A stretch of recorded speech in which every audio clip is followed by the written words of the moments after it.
والدين يا إخوان قمته الإحسان أن يعبد الإله كأننا نراه أو نوقن الإيقان بأنه يرانا. نبينا محمد صلى الله عليه وسلم በአንድ እንድንሰባሰብ በሚያነሳሳን ንግግራችን ውስጥ አላህ እንዲህ ብሏችኋል ይሉናል። አንድ ባሪያ إذا ذكرني في نفسه ለብቻው ካስታወሰኝ ذكر ያለ ተስቢህ ያለ استغفار ذكرته في نفسي ብቻዬን እኔም ባሪያዬን አወሳዋለሁ ይላል። فاذكروني اذكركم እንዳለው ማለት ነው። ታስታውሱኝ አስታውሳችኋለሁ። وإن ذكرني في ملأ በስብስብ ውስጥ ካወሱኝ ስለ አላህ ከተዋወሱ ذكرته في ملأ خير منه ከሱ በተሻለ ስብስብ በመላእክቶች ስብስብ መሃል ባሪያዬን አወሳዋለሁ ይላል አላህ Subhanahu Wa Ta'ala። አላህ እሱ ዘንድ በተከበሩ በማያምጹት ከኑር በፈጠራቸው ስብስብ ውስጥ ከሚነሱት አላህ አድርገን። ባለፈው ሳምንት ልክ ቅዳሜ አስታውሳችሁ بعد العصر ስለ لا إله إلا الله محمد رسول الله ተመልክተን ነበር። لا إله إلا اللهን ከላይ ትርጉም እንዲሁም የአቂዳ ሁለተኛ መሰረት ስለሆነው ስለ محمد رسول الله ነብይ መሐመድም የሱ መልእክተኛ ናቸው የሚለውን ርዕስ ከሞላ ጎደል ዳሰን ነበር። ስለ محمد رسول الله ነብይ መሐመድ ሰለላሁ ዐለይሂ ወሰለም እኒ የዓለም ብርሃን የኡማው ጸጋ ለዓለም እዝነት አድርጎ የላካቸው የአላህ መልእክተኛ መሆናቸውን ቀደምት ነቢያቶች ለራሳቸውም ሆነ ኡመቶቻቸውን ማሳመን እንደነበረባቸው በዝርዝር ተመልክተናል። አላህ መልእክተኛውን ወደዚህ ምድር ከመላኩ በፊት የነቢዩላህ ዒሳ አስተምህሮት እየደበዘዘ ሄዶ ባህታውያኖች ወደ ገዳም ገብተው መንፈሳዊ አስተምህሮቶች ነፍስ ላይ ያላቸው ጫና የቀነሰበት ወቅት ነበር። ዓለም በከፊል ደመና ውስጥ ነበረች። ሙሉ ለሙሉ ጨለማም ባንድ ነው። ብክለት ተንሰራፍቷል። ቤተሰብ ፈርሷል። ትዳር እንደነገሩ ነው። የልጆች ኩትኮታ ስንክሳር ውስጥ ገብቷል። ግድያ እልቂት በርክቷል። ሰው ተቧድኖ በብሔሩ በዘሩ ይባላ ነበር። ይሄን ክስተት አላህ በአንድ አንቀጽ ቀረጸው። ظهر الفساد في البر والبحر አላህ እልቂት ብክለት በወንዝም ይሁን በየብስ ተንሰራፋ ይላል። በዚህ ክስተት ውስጥ አላህ መልእክተኛውን ቀሰቀሰ። ولد الهدى فالكائنات ضياء وفم الزمان تبسم وثناء ብርሃኑ ቅናቸው ተወለደ። ያን فالكائنات ضياء ፍጥረት ዓለሙ እንዳዲስ አበራ አንጸባረቀ። وفم الزمان የክፍለ ዘመን ልሳን ተበሱም ፈገግታ ላይ ነው። وثناء ውዳሴ ላይ ቢዚ ሆነ። ነብዩ መሐመድ ሰለላሁ ዐለይሂ ወሰለም መጡና ያንን ግመል ጠባቂ የነበረን ትውልድ من رعاة الغنم إلى قادة الأمم ዓለምን ወደ ማስተዳደር አሸጋሸጉት። በ23 ዓመት ውስጥ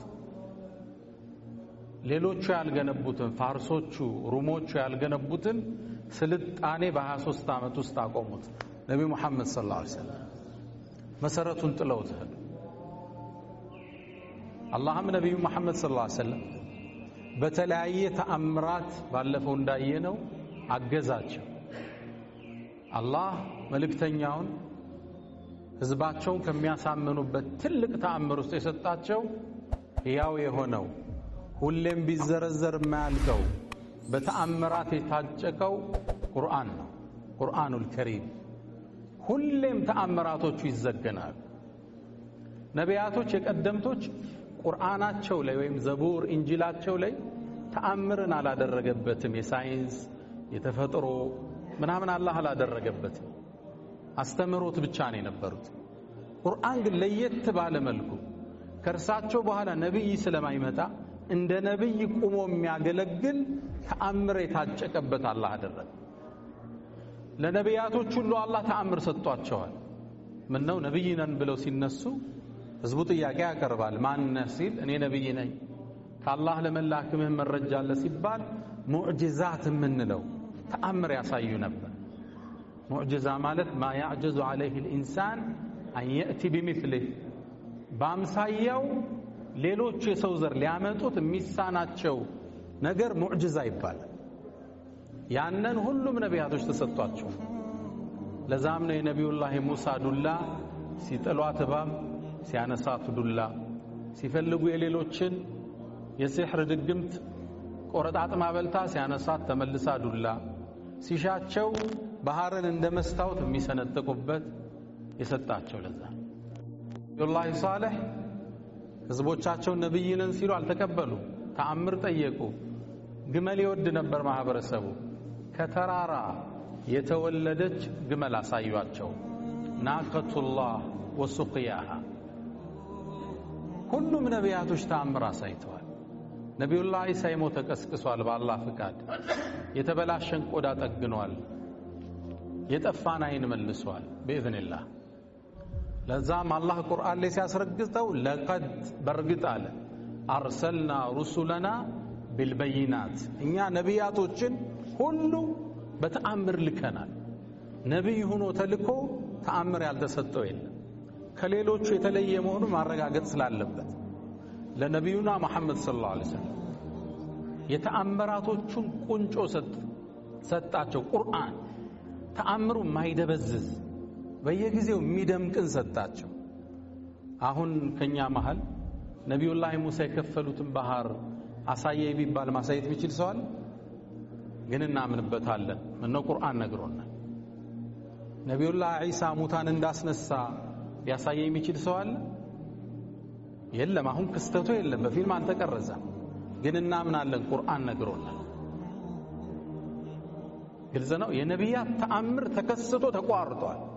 ለዛ ነው ሸውቂ አተን ነቢዩን ቢልአያት ፈንሰረመት ወጅእተና ቢሐኪምን ገይሪ ሙንሰሪሚ አያቱሁ ኩለማ ጣለ ልመዳ ጁዱዱን የዚንሁነ ጀላሉ ልአትቂ ወልቂደም ሚለው ሁሉም ነቢያቶች አታ መጡ ቢልአያት በተአምር ፈንሰረመት ተቋርጧል። አሁን የለም ታሪክ። ወጅእተና አንተ ግን መጣህልን ቢሐኪምን በጥበበኛው ቁርአን ገይሪ ሙንሰሪሚ በማይቋረጠው አያቱ ተአምራቶቹ ኩለማ ጣለ ልመዳ ጁዱዱን አዲስ ነገር መጥቶ ጊዜ በተመዘዘ ቁጥር የዚኑሁነ ጀላሉ ልአትቂ ወልቂደሚ የቀደምተኝነት ውበት ሚላበስን ቁርአን ይዘመጣ ይላቸዋል። ዛሬ ግን ስለ ቁርአን አላወራችሁ። ባለፈው እንደጀመር የነቢዩ መሐመድ ሰለላሁ ዐለይሂ ወሰለም በህይወት ቆይታቸው ላይ ለሰው ልጆች ያሳዩት በርካታ ተአምር አለ፣ አያት አለ። ሸይኹ ልእስላም ኢብኑ ተይሚያ እስከ 1000 ድረስ ይቆጥራሉ ረሱል ያሳዩትን ተአምር። ኢማም ነወዊ ረዲየላሁ ተዓላ ዐንሁ 1200 በላይ አሳይተዋል ይሉናል የሰሒህ ሙስሊም ትንታኔያቸው ላይ። ኢማም አስበሃኒ ወልበይሃቂ ደላኢሉ ኑቡዋ ብለው ብዙ ጠቅሰዋል የነቢይነት ማስረጃ ብለው። ከፈሎቹ 7 ጥራዝ ሌሎቹ 9 ጥራዝ ጽፈዋል ስለ ነብዩ ሰለላሁ ዐለይሂ ወሰለም ተአምር ሲያወሩ። ጨረቃን እስከ መክፈል፣ እጃቸው ላይ ውሃ እስከ ማፍለቅ፣ የፈሰሰን አይን እስከ መመለስ፣ የተቆረጠን እጅ እስከ መጠገን፣ የታመመን እስከ ማዳን፣ የሩቅ ምስጢር እስከ መናገር ያላሳዩት ተአምር የለም የኛ ነብይ ሰለላሁ ዐለይሂ ወሰለም ተስሊም። አንድ ሁለቱን እናንሳ ዛሬ። ባለፈው የተወሰኑትን ተመልክተናል። ነብዩ መሐመድ ሰለላሁ ዐለይሂ ወሰለም አላህ ከሰጣቸው ተአምር ውስጥ እዚህ ቁጭ ብለው ከዓለም የትኛውም ክፍል የተከሰተን ክስተት አውቀው ይነግሯቸው ነበር ለሰሃቦቹ። አንዴ ምን ተፈጠረ መሰላችሁ? የበድር ጦርነት እንዳበቃ በድር ጦርነት ላይ ሙስሊሞቹ ድል የተቀናጁበት ነው። አላህ ቁርአን ላይ የውሙል ፉርቃን የመለያው ቀን ያለው ነው። የውመል ተቀል ጀማዓን ያኔ ቁረይሾቹ በብዛት ትላልቆቻቸው ሙተውባቸዋል። እነ ኡመያ ተገለዋል፣ እነ አቡ ጀህል ተገለዋል። ታዲያ ቁረይሾች በተሰበረ ልብ መካ ገብተዋል። መካ ላይ ከዓባ ጥግ ሂጅር እስማኤል የምንላት እቺ እንደ ጨረቃ ያለችው ቦታ ላይ ዑመይር ኢብኑ አልወህብ የሚባለው የቁረይሽ ሰው ተቀምጧል። እንደተከዘ ነው። ምክንያቱም ልጁ ታስሮበታል፣ ከምርኮኞች ውስጥ ነበር። ልክ እሱን ተክዞ ሲያዩ የሱ ወዳጅ ሶፍዋን ኢብኑ ዑመያ አየው ከርቀት፣ ወደሱ ተጠጋው። አብረው ቆዘሙ። በቃ እንዲህ ያለቅን አይደል፣ ተሸነፍን አይደል፣ ቁስላቸውን፣ ህመማቸውን፣ ሐዘናቸውን ማውራት ጀመሩ። በዚህ መሃል ዑመይር ስሜታዊ ሆነና እኔ እኮ ዕዳ ባይኖርብኛል ቤተሰቤንም ይዝልኝ የሚንከባከብልኝ ስለማላገኝ እንጂ ነብዩ መሐመድ ህጅ አለ ማንም ሳይን ተሰልየ ገብቼ እበቀላቸው ነበራል። ለመግደል አሰበ። ልክ ይህን ሲል ሶፍዋን ኢብኑ ኡመያ እንግዲህ ታውቁታላችሁ፣ የእነ አቡ ሱፊያን ጓደኛ ነው። አባቱ ነው የተገደለው። ይሄ ነው የሚያስጨንቅህ አለው።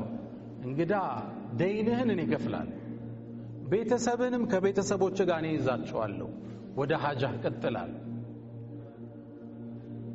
ዑመይር ድንገት ነው የተናገረው፣ ግን ቅርቃር ውስጥ ገብቷል። ምን ያድርግ? ከዛም ሶፍዋን ቤት ሄደና ጫፉ ላይ መርዝ የነካ በደንብ የተሳለ ሰይፍ አዘጋጅቶ ስንቁን ምኑ ይዞለት መጣ። ፈረስም አዘጋጅቶለታል። እንግዲህ ዑመይር ፈረሱ ላይ ወጣ። መካን ለአንዴና ለመጨረሻ ጊዜ ተሰናበታት። ምክንያቱም መልእክተኛው ላይ እርምጃ ወስዶ እንደማይመለስ ያውቀዋል። ስለዚህ አጥፍቶ ለመጥፋት ነው የሚሄድ። መዲና ደረሰ። መዲና እንደደረሰ ወረደና ሰይፉን እንዳንጠለጠለ ወደ ነብዩ ሰለላሁ ዐለይሂ ወሰለም ወደ መስጂዳቸው አቀና። ወደ መስጂዱ በር ሲደርስ ሰይድና ዑመር ከርቀት አዩት። ይሄን የአላህ ጠላት እንዳታስገቡታል። ይሄ አይደለም እንደ በድር ጦርነት ጊዜ ሰራዊቱ ሲያነሳሳብን የነበረው? ዑመይር ግን እንዳልሰማ አልፎት ገባ። ዑመር ደርስበታለሁ ሲል ረሱል በር ላይ ደርሷል ሰለላሁ ዐለይሂ ወሰለም። ሰይፉን እንዳንጠለጠለ መልእክተኛው አዩት። ሰይፉን ተመለከቱ። ማአቅደመክ ያ ዑመይር፣ ምን አመጣህ አሉት። አይ እኔማ ምን ያመጣኛል ብላችሁ ልጄ እናንተ ጋር እስረኛ ነው፣ እናንተ ደግሞ አብሮ አደግ ያገር ልጅ ዘመድ አይደለን? ካሳውን ከፍዬ ልወስደው ነው የመጣ አለ። እንግዲህ ካሳ ሊከፍል የመጣ የብር ፖርሳ እንጂ ሰይፍ አይይዝም አይደል? ረሱልም ወደ ሰይፉ አዩና ይሄ ሰይፍ ምንድነው አሉት። ሲሉት አይ ቀባህ አላሁ ሚን ሰይፍ አለ። ኧረ ሰይፍ ዋጋም የለው። ፈህል አግነት አና ሸይአን የውመ በድሪን አለ። የበድር ጊዜ ጠቀመን እንደ ሰይፍ ምን ዋጋ አለው? እንደው ስወርድ ረስቸው ነው አላቸው። መልእክተኛው ትክ ብለው አዩት። صدقኒ ما أقدمك፣ እውነቱን ንገረኝ ለምን መጣህ አሉት። እንዴ ምን ያመጣኛል ለልጄ ነው እንጂ። فماذا شرطت لصفوان في الحجر አሉት። ሂጅር ላይ ከዓባ ጥግ ቁጭ ብላችሁ ለሶፍዋን ምን ቃል ገባህለት አሉ። ወህይ መጥቷል። ደነገጠ። የምን ሸርጥ አላቸው? የምን መስፈርት?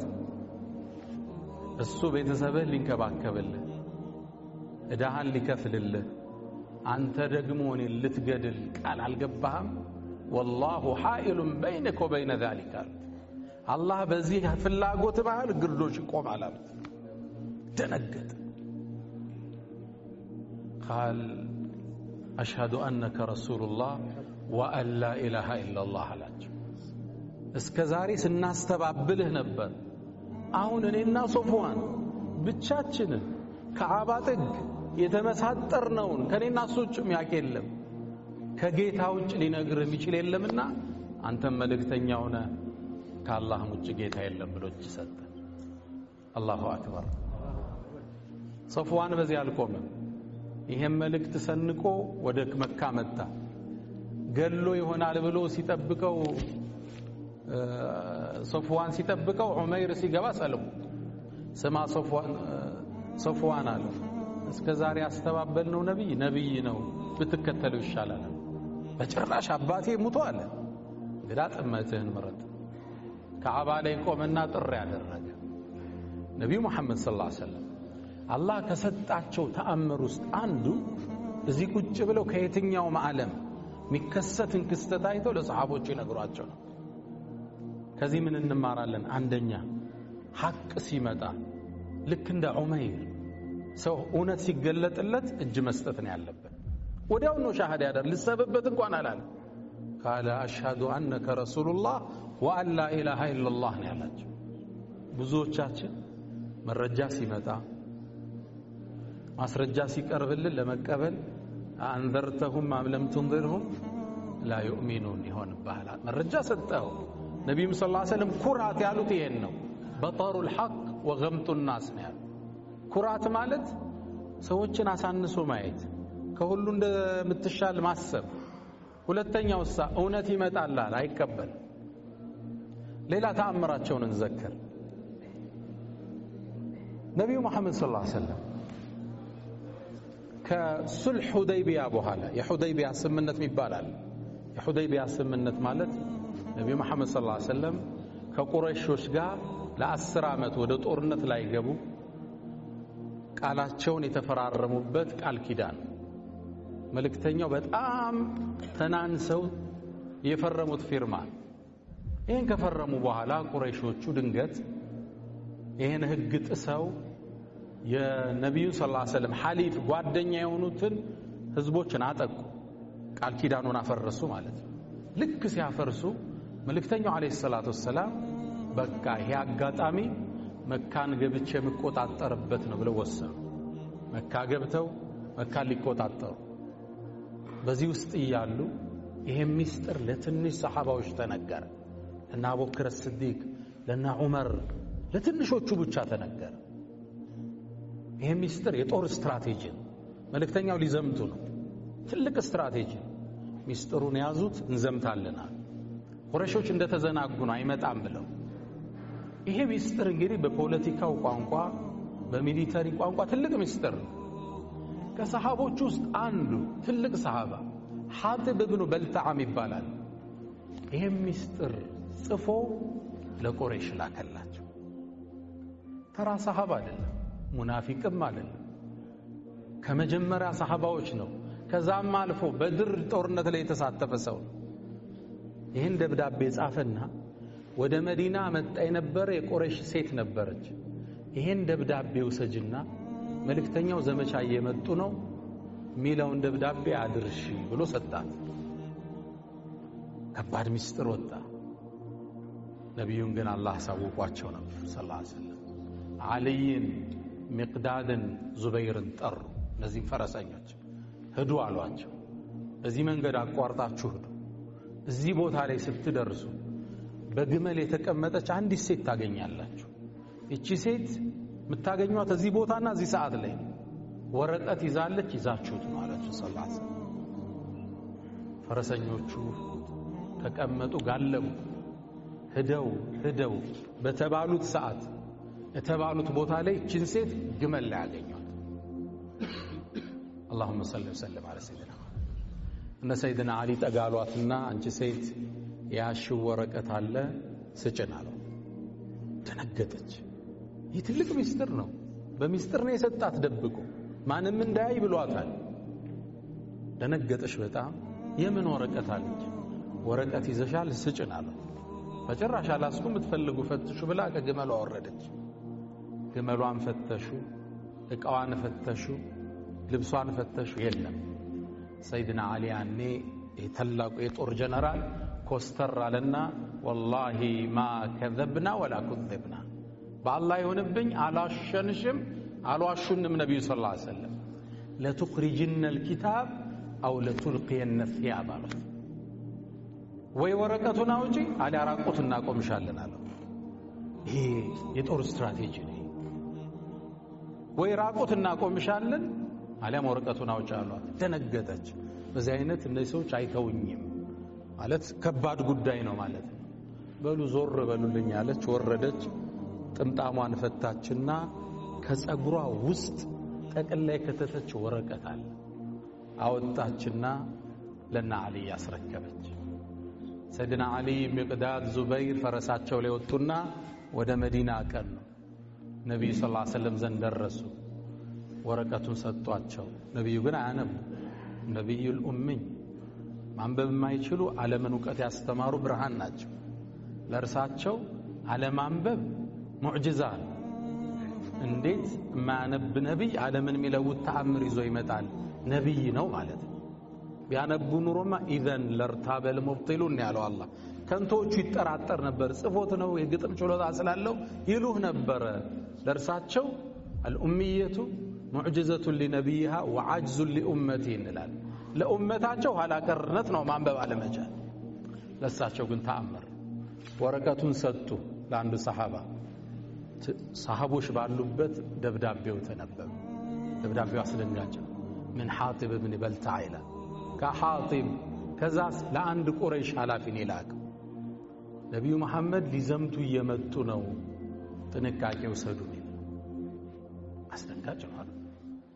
ሰሃባ ሆኖ ምናልባት ይሄ ሚስጥር ወጣ ማለት እነዛ ይዘጋጃሉ፣ በርካታ ህዝብ ነው የሚያልቀው ማለት ነው። ረሱል ደግሞ ሰለላሁ ዐለይሂ ወሰለም በትንሽ የሰው መስዋዕትነት ነው አገር መቆጣጠር የፈለጉት። ከባድ ነው። ሰሃቦች ሁሉ ፊታቸው ተለወጠ ደብዳቤው ሲነበብ። እንዲህ አይነት ሙናፊቅ መሃላችን አለ። በአይን ጦር ወጉት።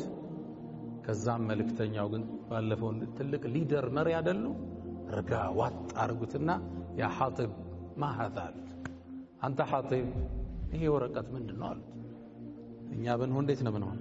ሌላ ነው አይደል? ዘለህ ነቀው ነው አይደል ሲሉት የአላህ መልእክተኛ አቸኩልብኝ አላቸው። ካመንኩ በኋላ አልከዳውም፣ ከዲኔም ለቅቄ አይደለም፣ ወንጀልንም ከኢማን መርጬ እንዳይመስል ምክንያት አንድ ነው አላቸው። እናንተ የቁረይሽ ተወላጆች ናችሁ፣ የመካ ሰዎች የእናንተ ቤተ ዘመድ ናቸው። ስለዚህ ጥላችሁ የመጣችሁትን ንብረትና ቤተሰብ ልጆች ይጠብቁላችኋል። እኔ እንደምታውቀኝ ስደተኛ ነኝ። መካ ስመጣ ካንዳችሁ ተጠግቼ ነው የምኖረው።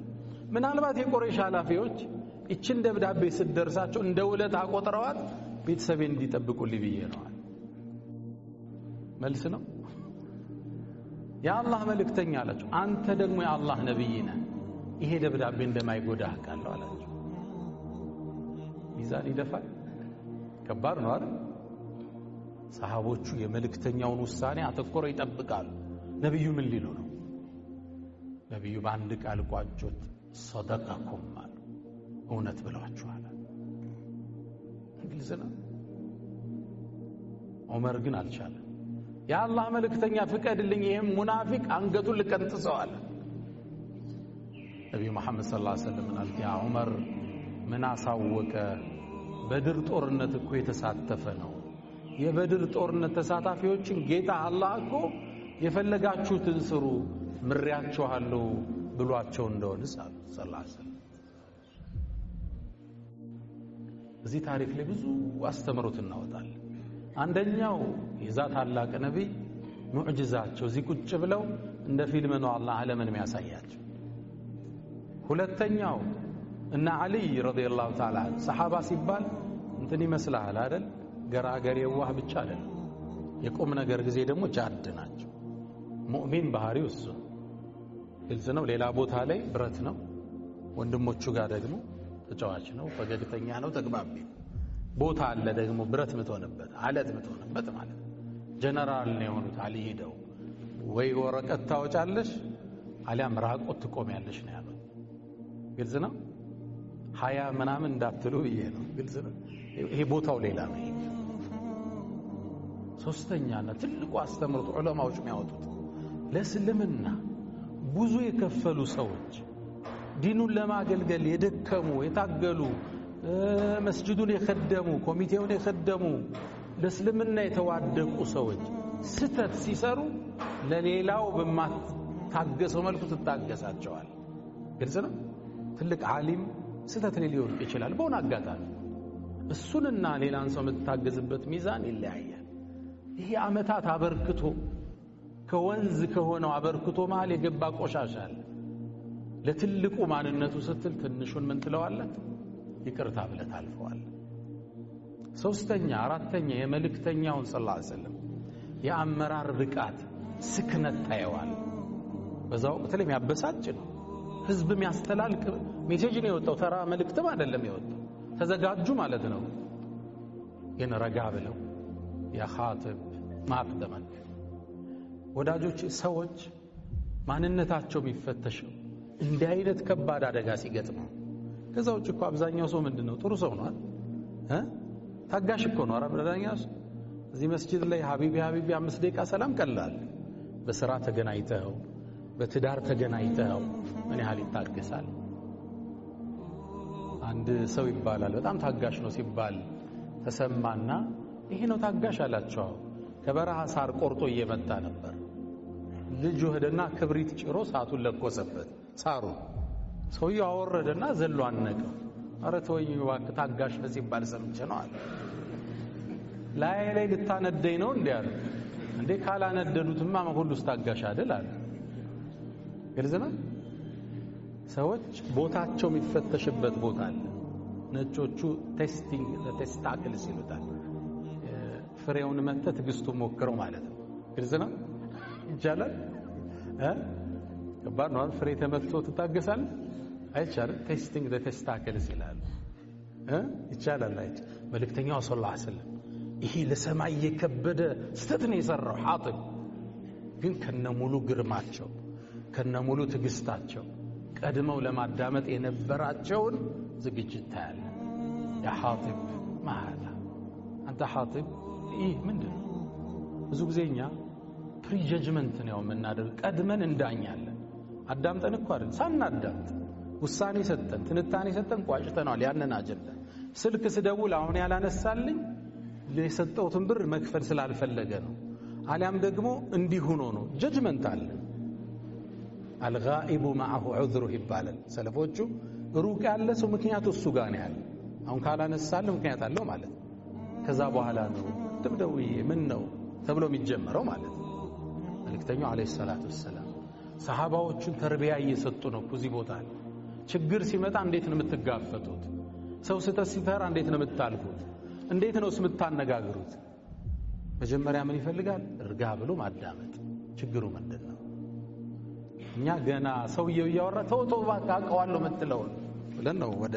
ድምዳሜ የምንገባው የመጨረሻ ላደርገው ከመልእክተኛው ሰለላሁ ዐለይሂ ወሰለም አንድ ተአምራቸው ውስጥ መልእክተኛው አንዴ መስጂድ ውስጥ ቁጭ ብለው ይያለ አንድ ሰሃባ መጣ ርቦታል በጣም ፊቱ ላይ የረሃብ ምልክት ይታያል የአላህ መልእክተኛ ራበኝ አላቸው ወደሳቸው መጣ እርሳቸው መስጂድ ላይ እንደተቀመጡ ነው ወደ ቤታቸው ላኩ ይበላል ነው አንድ ባለቤታቸው ትልካለች በእውነት በላከ ጌታ እንምላለን ከውሃ ውጭ ቤት የለም ሌላ ቦታ ይልካሉ ተመሳሳይ መልስ ሁሉም ሚስታቸው ጋር ጨረሱ ተመልከቱ ከዛ ምን አማራጭ አለ ይሶር ቦታ ሊጥበዘመዘ ከናንተ መሃል አለ ወደ ሰሃቦቹ ይሄን እንግዳዬን ማን ነው የሚያስተናግደው ሲሉ ሰሃቦቹ ጸጥ አሉ እነሱ ቤት ምናልባት ከውሃ ውጭ ሌላ ነገር ያ የመጀመሪያው ትውልድ ላይ አላህ በችግር ነው የፈተናቸው የመሰረቱ እንዲጠብቅ ይፈልጋል መሰል ነብዩ ሰለላሁ ዐለይሂ ወሰለም ወደ አኺራ ከመሄዳቸው በፊት ከዚህ በኋላ ችግርን አልፈራላችሁም ሪዝቁ ይመጣል ግን ዱንያ ትከፈትና ቀደምቶቹ እንደተፎካከሩባት ተፎካከራችሁ እንዳጠፋቻቸው ትጠፋላችሁ ይሄን ነው መፈራላችሁ ዱንያ ይመጣልና አትጠራጠሩ ይሄው ሳይቆፍሩት ነዳጅ ያወጡ ይጅባ ኢለይሂ ተመራቱ ኩሉ ሸይ ዓለም ላይ የሚመረተው ሁሉ እዛው ምድር ላይ ታገኘዋል አይደል እና ሰሃቦቹም ጸጥታሉ ከመሃላቸው አንድ አንሷር የአንሷር ጎሳ የአላህ መልእክተኛ እንግዳውትን ይልውሰዳል እሱስ ቤቱ ምግብ ይኖር ወደ ቤቱ ወሰደው እንግዳው ሚስቱ ጋር ደረሰ ምን አላላት አይ ለኛ ራት የለንም የልጆቻችን ትንሽ ምግብ አላች ማለት ልጆችም በቀን ውስጥ የሚበሉት ብቸኛው አገገቶ ይችላል እንግዳ አላት ይጆ የመጣው እንግዳ የአላህን መልእክተኛ እንግዳ እንዳታሳፍሪ አታለሽ አስተኛቸው ከዛም ማለት ስትራቴጂ አወጣ ምግቡን ታቀርቡና ትንሽ ነው አለ ህፃናት የተቀመጠ ምን ኩራዙን ምታስተካክ ይመስልሽ አጥፊው ስለዚህ እንግዳችን ብዙ ምግብ ያለ መስሎት እየተሻማነ ምን በላ መስሎት እንዲጨርሳለት ምግቧ ትንሽ ነች ከዛም ምግቡ ቀረበ ሳይከፈት ሻማ ምታስተካክል መስላ ጠፋቸው ሳህቢት ምግቡ ቀረበ ብላንጅ ተባለ እሱ እጁን ይሰዳል እነሱ ሱብሃንአላህ የሚበሉ መስለው እጅየስ ውሃውን ጠጣ ሆዱ ሞላ ቸብችቦ እንግዲህ አላህ ይስጥልኝ ብሎ ወጥቷል። እነሱ ሻማቸውን ሲለኩሱ ያው የተረፈ ምግብ የለም። ውሃቸውን ጠጣው ያችን ምሽት ከልጆቻቸው ጋር አደሩ። ግን ይሄ መልእክት ሰማይ ደርሶ አድሯል። አላህ ተመልክቶታል።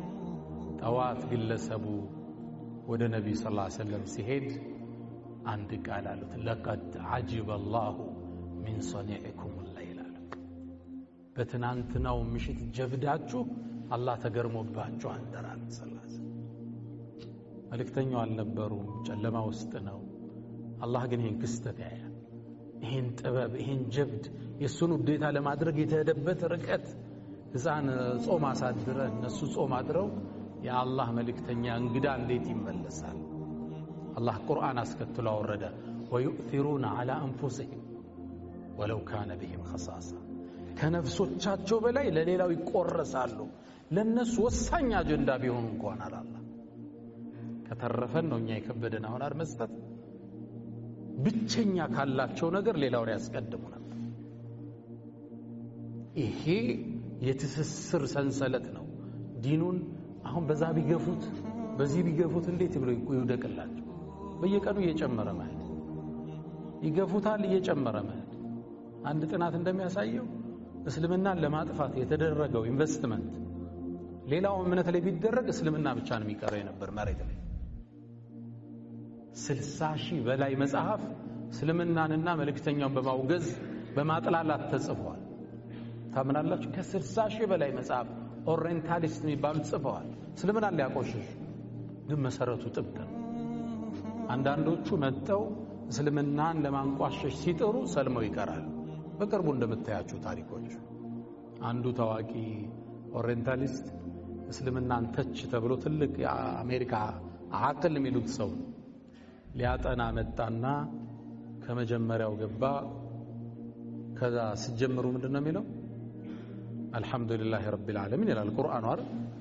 ይሄ ነገር የዓለም ሃይማኖት ነው እንዴ አለ ረቢል ዓለሚን። ከዛ መጨረሻው ሲገባ ቁል አዑዙ ቢረቢ ምን ይላል? ረብ ቁል አዑዙ ቢረቢ ናስ፣ የሰው ልጅ የዓለም የሰው ልጅ። ግራ ተጋብቷል። ወደ ውስጥ ሲገባ አላህ መላእክቶቹ ጋር እሱ ዲሞክራሲ ብሎ የሚዘምርበትን ሹራ ያደረጋል። አላህ ነው አይደል? እሱ ነው ፈጣሪ፣ ወስኖ ማድረግ ነው አይደል? ኢኒ ኻሊቁን በሸረን ሚን ጢን ብሎ እያወያያቸው አላህ አየ። ሱረቱል በቀራ ላይ የለም እንዲህማ እኛ ገር ያጣ ነው ዲሞክራሲ አይደል አለ። ግልጽ ነው። አላህ ሰው ልጅ ልፈጥር ነው ብሎ መላእክታ ማማከር የለበትም። ጭራሽ እነሱ ደግሞ ይመልሳሉ። አተጅዐሉ ፊሃ መን ዩፍሲዱ ፊሃ ወይስፊኩ ዲማ ምናምን እያሉ እንዴት ትፈጥራለህ እንዴ ደም ያፈሱ የሚገዳደሉ እያሉ ሐሳባቸውን ያንሸራሽራሉ መላእክቶቹ። ይሄማ ዲሞክራሲ አይደለም። ግልጽ ነው። የመናገር ነፃነት ቁርአን ገና በቀራ ሳሎታ መጽሐፉን እንደጨረሰ አንድ ቃል ጻፈ። አይ ካም ቱ ኢስላም አስ ሮቨር በት ኢት ላስትስ ፎርኤቨር። ወደ እስልምና ሽፍታውኝ የመጣው ግን እዛው ሰምቼ ቀረዋል። ግልጽ ነው። ሊያጠቁት የመጡት ሁሉ ምርኮኛ ሆነዋል። እስልምናን ለማበላሸት የመጡት ሁሉ እጅ ሰጠው ቀርተዋል። ይህ ታላቁ ዲናችን እኔ ታላቁ የአላህ ረሕመት ነብዩ መሐመድ ሰለላሁ ዐለይሂ ወሰለም ናቸው። ታዲያ ሁሌም እርሳቸው ላይ ሰለዋት ማብዛት፣ በህይወት መንገዳችን ሱናቸውን ሕያው ማድረግ፣ የህይወት መንገዳቸውን መከተል ከኛ ይጠበቃል። አላህ በሰማነው የምንጠቀም ያደርገን። አላህ በፈቀደ መልኩ እንዲሁ እየተገናኘነ በተለያየ ፕሮግራሞች ውስጥ በአላህ ፍቃድ እንተዋወሳለን። ረበና አቲና ፊ ዱንያ ሐሰና ወፊ ልአኺረቲ ሐሰነተን ወቂና ዐዛበናር። አላህ ልጆቻችን ያስተካክልልን፣ ትዳራችን ያስተካክልልን። ከመጣው የኢኮኖሚ ፈተና አላህ ይጠብቀን። ሀገራችን ከጦርነት ፈተና ሰላም ያደርጋት። ሌሎች ሃይማኖት ውስጥ እየተነሳ ያለውን ቁርሾ አላህ ያብርደው። ለአገር የሚጠቅም ነገሮችን አላህ ያምጣልን። የኢኮኖሚ መጨካከኑን አላህ ያስወግድልን። ሪዝቃችን አላህ ያስፋልን። ሐላል አላህ ያድርግልን።